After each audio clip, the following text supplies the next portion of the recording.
What happens when you take a love of sneakers, a passion for deal making, and $300 in startup capital? You get Denver SNKRS LLC.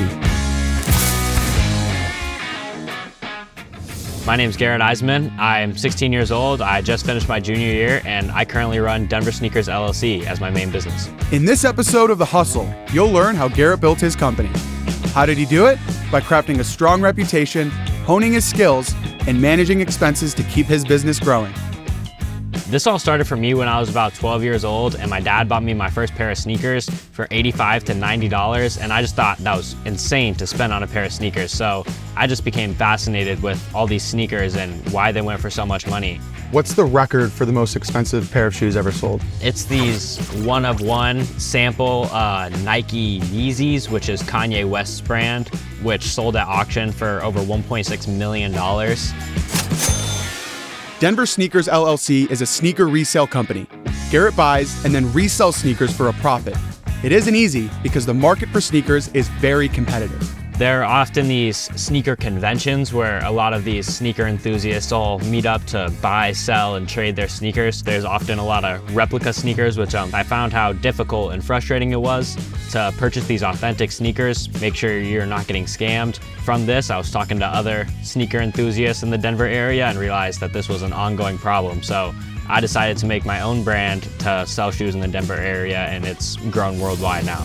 So how did Garrett get his startup capital, which is the money it takes to start a new business venture?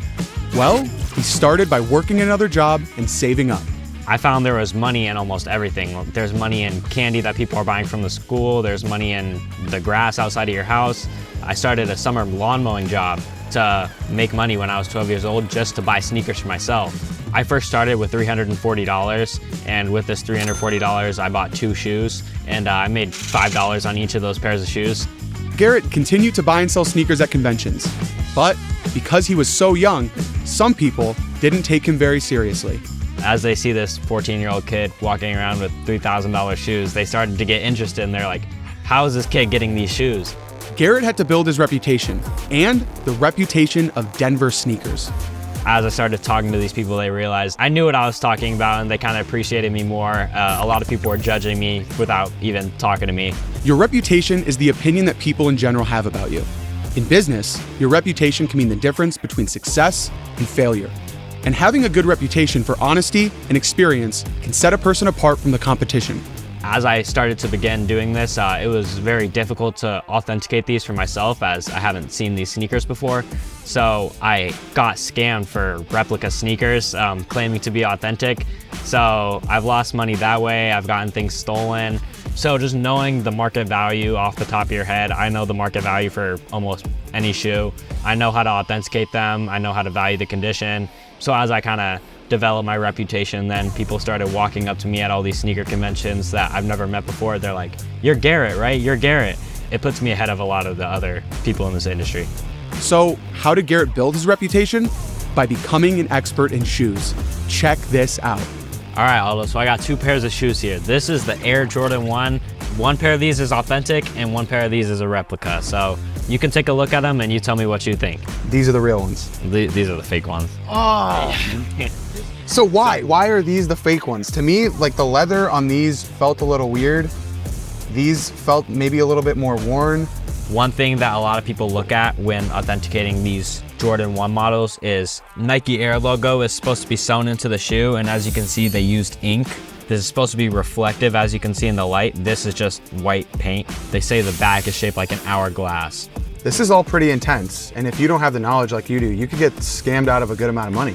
Definitely. These sneakers go for about $2,000, so I'm sure if you saw these, you would pay the $2,000. Like, I literally would have paid the $2,000. As Garrett's reputation as an expert and as an honest businessman continued to grow, so did his business. Personally, the most expensive pair of shoes that I've sold is called the Freddy Krueger Nike SBs. I sold those for $26,500. The Back to the Future Nike Air Mags, those I sold within 30 minutes of buying them, and I made $3,000 on those because I bought those for $10,000 and sold them for $13,000.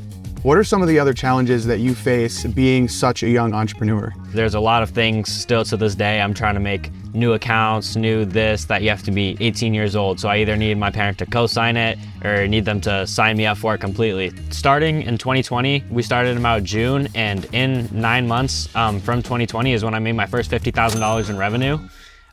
In 2021, we did over 150,000. In 2022, we did almost about 400,000. And in 2023, we're projected about $700,000. Whoa, that is a lot of money in a very short period of time. The money that Garrett had coming into the business is known as his gross revenue. But remember, Garrett also had to buy shoes first in order to resell them. The cost to buy the shoes is known as his expense. When you subtract your expenses from your gross revenue, you get net revenue, your profit. Garrett's profit over the 3 years was about $76,000. I can't imagine buying an expensive pair of shoes like this and then just not wearing them. It's like buying a Ferrari or buying a supercar and then never driving it. I really appreciate these sneakers almost as a piece of art. So it really pains me to wear them because the value depreciates so much when the condition goes down. So I don't really wear expensive shoes for myself. I've never actually spent more than $200 on a personal pair of shoes. Sometimes the sneakers that Garrett buys are in need of refurbishing work. They aren't up to the standards that Garrett would like, so he makes sure they are cleaned and repaired before he resells them. These right here would need something called a sole swap. We take another Air Jordan 5 that has the same midsole. You actually take the whole upper of the shoe off and resew it into the new midsole that makes it ready to be worn again. A lot of those shoes that people are paying top dollar for, they're not even able to wear because they're so old. If they wore them, the entire shoe would just fall apart. Garrett realized that he couldn't do all of the refurbishing work himself and still run his business. So how did he solve this problem? By hiring a staff of employees to work for him. Time spent on my business, I figured I could put on more productive things than just cleaning shoes. So I started hiring some of my friends for $20 an hour to clean these shoes. Garrett developed a job description that included the duties and responsibilities, as well as the compensation, meaning the payment, that each of his employees would have. And then Garrett trained his employees on how to refurbish sneakers. I had to set them through a lot of training on how to clean these the right way, make sure they're not getting damaged in this process. And it's a big change because it's another expense that the business has. I need to make sure that I'm getting my $20 an hour in value. Hiring a staff means taking on more expenses. Garrett's always checking to make sure those expenses don't exceed the gross revenue from his shoe sales. So far, his investment is paying off. So, what did we learn today from the story of Garrett and Denver Sneakers? To be a successful entrepreneur, you must build a reputation as someone people want to do business with. And as your company grows, keep track of your business expenses to ensure they never exceed your gross revenue, or stop your business from turning a profit. Really impressive company. What's your final piece of advice that you'd give to entrepreneurs watching? Just stick with something you're passionate about and don't just do it to make money. Really do something that you're passionate about and want to make a change in the industry and work from there before you think about the money. Well, you're a shining example of what it means to be an entrepreneur. We will all be watching what you do next. Really excited for it, man. Thank you very much. Coming up in this season of The Hustle. You have to get out there and you have to hustle. You have to go knock on doors. You have to walk into offices. I'm traveling across America. This is going to be some of my best sewing work yet. To find the next generation of young entrepreneurs Snowing. turning their passion into profit. We did almost about 400,000 and this year we're projected about 700,000. I mean, come on, look at that. Yeah, I give it an 8 out of 10. An 8. If this is where they were able to get in less than 10 years worth of their entrepreneurial journey, what can I do with my whole lifetime?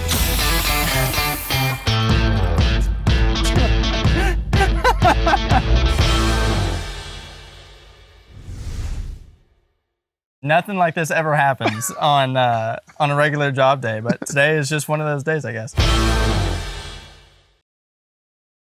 Thanks so much for watching The Hustle. To make sure you don't miss out on any more videos like this, please subscribe at PragerU.com today.